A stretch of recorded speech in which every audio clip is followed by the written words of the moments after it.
और गिरधारी लाल साहू, तुमको शर्म नहीं आता है कि तुम भी एक लड़की, एक औरत, एक महिला के कोख से जन्म लिया है? तुम कैसे बोल दिया? तुमको जुबान से बात कैसे निकल गया बे? तुमको हिम्मत है बिहार को बेटी के, बिहार के लड़की को 20-25 हजार में खरीदने का? तुमको पता है बिहार के लड़के क्या है? जो तुमको औकात पता चल जाएगा तुम जब बिहार में आओगे तो। खुलेआम चैलेंज कर रहे हैं तुमको, खुलेआम चैलेंज कर रहे हैं, और तुमको जो करना होगा जो कर लेना। नरेंद्र मोदी को एक रैली में है जो गाली दे दिया गया था, तो 24 घंटे में उस व्यक्ति को गिरफ्तार करके जो जेल भेजा गया था। लेकिन बीजेपी के नेता हमारे बिहार के बेटी के बारे में बोला, तो इसके ऊपर कार्रवाई होना चाहिए कि नहीं होना चाहिए? किसी भी राज्य के बेटी रहे, बिहार के, झारखंड के, या उत्तराखंड के, या तमिलनाडु के, या बंगाल के, या गुजरात के, वो हमारे देश की बेटी है। उसको कोई अपमान करेगा तो उसका आंख का गोटा है जो निकाल लेंगे।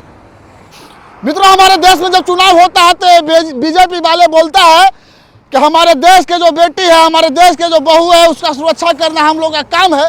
लेकिन उत्तराखंड के कैबिनेट मंत्री रेखा आर्या के पति गिरधारी लाल साहू ने बोला है कि बिहार में बेटी है जो 20 हजार और 25 हजार में मिलता है। अब इस पे कोई बीजेपी के है जो टिप्पणी बयान है जो नहीं दे रहा है। और आज सुशील कुमार मोदी जी का है जो पुण्यतिथि है, और पटना में लोग हैं जो भावुक हो रहे हैं। अब बताइए सुशील कुमार मोदी का आत्मा को कितना शांति मिलेगा कि ये लोग हैं जो सिर्फ और सिर्फ सत्ता के लिए बैठे हुए हैं। बीजेपी के लोग ही बोलते हैं कि हम बेटी बहू के हैं जो 20 हजार से 25 हजार में खरीद लेंगे। 20 से 25 हजार में है जो बेटी बहू मिलता है, इस पर कोई बयान नहीं दे रहा। बताइए, यही मनीष कश्यप है जो गरीबों के लिए आवाज उठाया था, तो उसके ऊपर है जो नशा लगा दिया गया था कि तुम देशद्रोह है। अब एक खुलेआम है बीजेपी के नेता जो बोलता है कि बिहार में बेटी है जो लड़की है जो 20 हजार और 25 हजार मिलता है। इस पे कोई भी नेता है जो नहीं बोल रहा है, बीजेपी के कोई भी नहीं बोल रहा है। कोई आम आदमी बोलता है तो अब तक है जो जेल चल जाता है।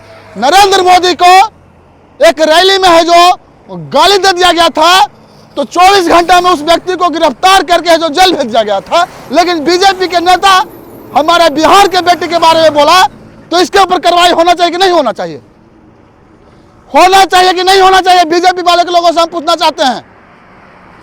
अरे सत्ता जगह पर है, आप विधायक जगह पर हैं, आप सांसद जगह पे हैं, आप मंत्री जगह पे हैं, लेकिन न्याय सबके साथ होना चाहिए, चाहे वो किसी के पार्टी के रहे या किसी धर्म से आवे। हिंदू रहे, मुस्लिम रहे, आरजेडी के रहे, बीजेपी के रहे, कांग्रेस के रहे, आम आदमी पार्टी के रहे, फर्क नहीं पड़ता है। फर्क यह पड़ता है कि बिहार के बेटी को है जो अपमान किया है, वो बिहार के बेटी को अपमानित किया है, उसको सजा मिलना चाहिए। लेकिन आप लोग हैं जो सिर्फ और सिर्फ अपने रूम में बैठ के हैं जो मौन रूप धारण किए हुए हैं। आप लोगों पे सर मारा है, आप लोगों के ऊपर सर मारा है साहब। आप लोगों के ऊपर है जो हम लोग भरोसा करते हैं कि हमारे बेटी बहू को, हमारे बिहार के बेटी को, हमारे देश के बेटी को कोई बोलेगा, आंख दिखाएगा, तो कोई बोले ना बोले, लेकिन आप एक्शन लीजिएगा। लेकिन आप ना एक्शन ले रहे हैं और ना कोई रिएक्शन दे रहे हैं।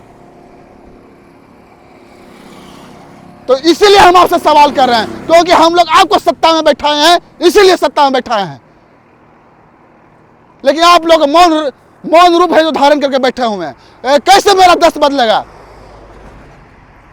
बताइए, किसी भी राज्य के बेटी रहे, बिहार के, झारखंड के, या उत्तराखंड के, या तमिलनाडु के, या बंगाल के, या गुजरात के, वो हमारे देश की बेटी है। उसको कोई अपमान करेगा तो उसका आंख का गोटा है जो निकाल लेंगे। और गिरधारी लाल साहू, तुमको शर्म नहीं आता है कि तुम भी एक लड़की, एक औरत, एक महिला के कोख से जन्म लिया है? तुम कैसे बोल दिया? तुमको जुबान से बात कैसे निकल गया भाई? तुमको हिम्मत है बिहार को बेटी के, बिहार के लड़की को 20-25 हजार में खरीदने का? तुमको पता है बिहार के लड़की क्या है? जो तुमको औकात पता चल जाएगा तुम जब बिहार में आओगे तो। खुलेआम चैलेंज कर रहे हैं तुमको, खुलेआम चैलेंज कर रहे हैं, और तुमको जो करना होगा जो कर लेना। अरे लोगों को शर्म नहीं आता है यार? कोई आम आदमी बोलता तो उसको उठा के जो जेल में डाल देता। उसको सिर्फ और सिर्फ इसलिए छोड़ा जा रहा है क्योंकि एक मंत्री का पति है। बताइए, ये लोग बेटी का सम्मान नहीं करता है, लोग बेटी का अपमान करता है। वीडियो को शेयर कीजिएगा जमकर। जय हिंद।